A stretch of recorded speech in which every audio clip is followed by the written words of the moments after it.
Well, good morning, guys. Thank you for coming out today. Today we have our CMA's veterinarian, Dr. Shelley Marquardt. She's going to provide the results of the necropsy, the preliminary results of the necropsy that were performed yesterday.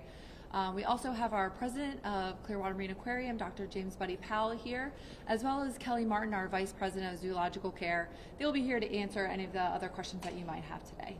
So, Dr. Marquardt. Good morning, everyone. As you know, Winter passed away late Thursday evening.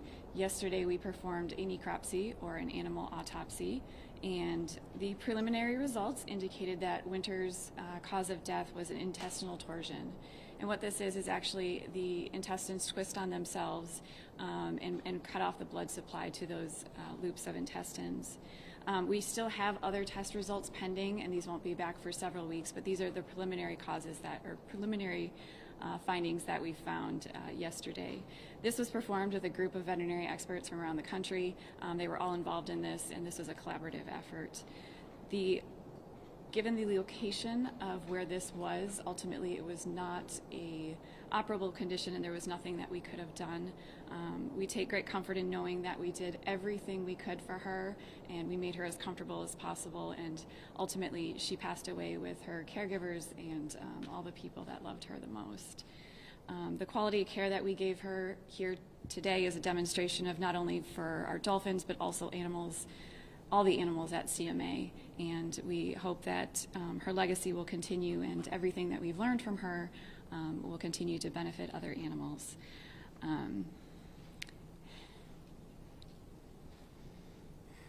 She's the strongest little dolphin I have ever met, and we learned so much from her, and we've been privileged to have 16 wonderful years with her. Thank you.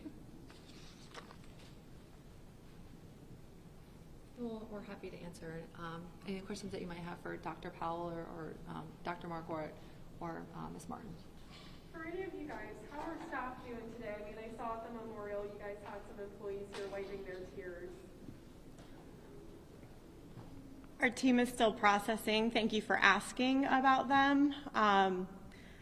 The support, the care, the love, the touch from everybody has really been felt.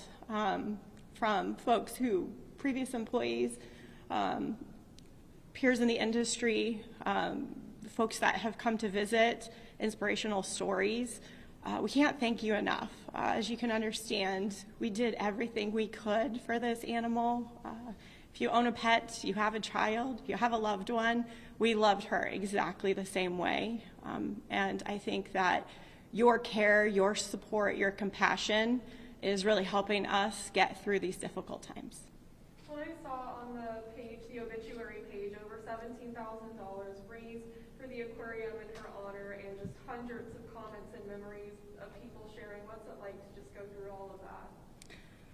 I'll tell you, I woke up very early this morning and I started going through a few, and I was in tears. I recognize that while we were directly impacted by Winter, so many other people were impacted, and we're all grieving right now. So it's nice to feel a sense of community, and that community has such reach. It's national, it's international, and I think right now we're all grieving. And we love the support. It helps us know and feel better about what we did and the care that we could give to that animal.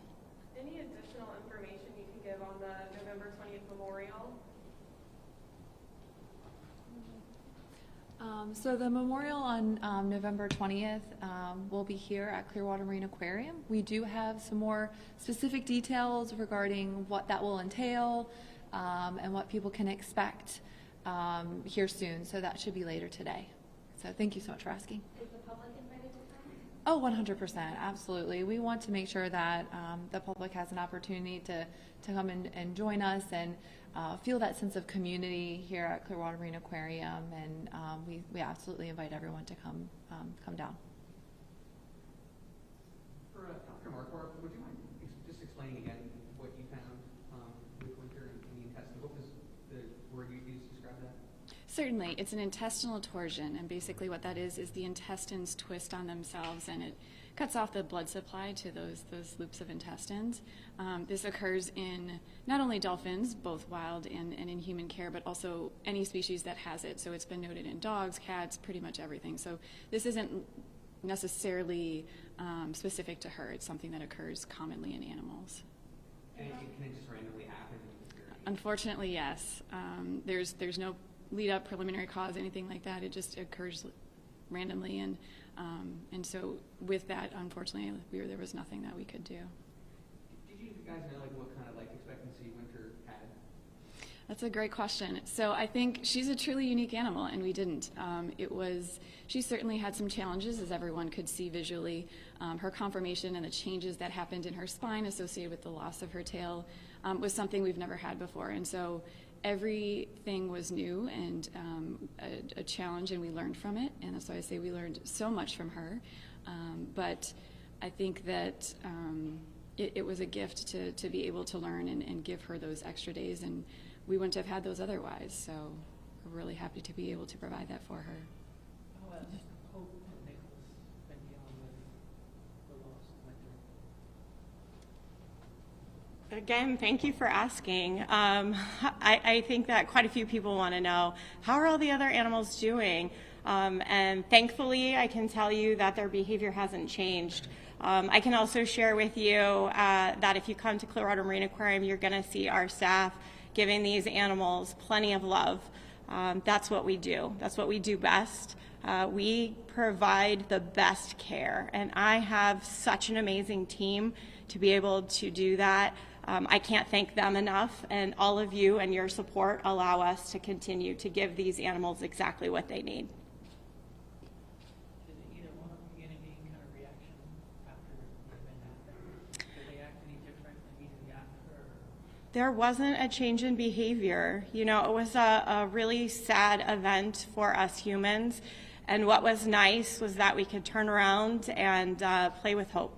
I remember watching a couple of individuals poolside and giving Hope exactly what she loves, big squirts of water in her mouth. A few of us went over to Nicholas and we were playing with one of his favorite toys. So it was really nice to see, and I think that helped us deal with a really difficult situation. What were Winter's final days like? Was she in pain? That's a great question. You know, I don't know. I don't know that she was in pain, but what I can tell you is that our animal care team is really in tune to the animals and their behavior. We practice cooperative care. We're an animal hospital, so there's going to be days that are great and other days that are a little more challenging, and our team is really watching for those things every single minute of the day. And we modified our behavior to emulate what was needed at the time, you know, and I will tell you there were times where we needed to get in and support her, and other times where that support was definitely not needed, and she let us know. So we modified. What were some of the comforting tactics for her? You know, a great big hug. Comfort is exactly what you and I practice at home. What do you do with your dog, your cat, your kid, or your loved one when they're sick? You support them in whatever way necessary. We allowed her to relax, and that's really what we were looking for, was nice, calm, relaxed behavior, steady breathing, normal respirations. Dr. Marquardt, do you want to comment on that a little bit too? Yeah. I just wanted to comment just briefly on the pain question, because I know that's what everyone is wondering, and it definitely is always a concern for us. And as a veterinarian, we take an oath, you know, to cause no harm. And so I think just from the medical perspective, just know she was on pain control. We were doing everything we could. Like Kelly said, her team was monitoring.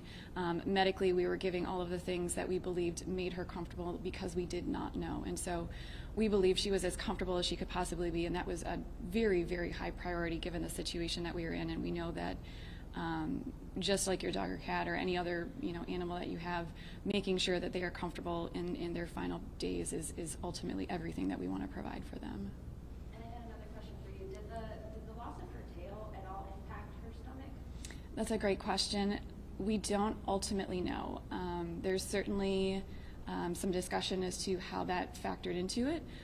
I don't know that we will honestly really know for sure. And we do still have a lot of tests pending, but I think, like I said, it's certainly something that occurs in multiple species, so we may never actually know that answer, unfortunately.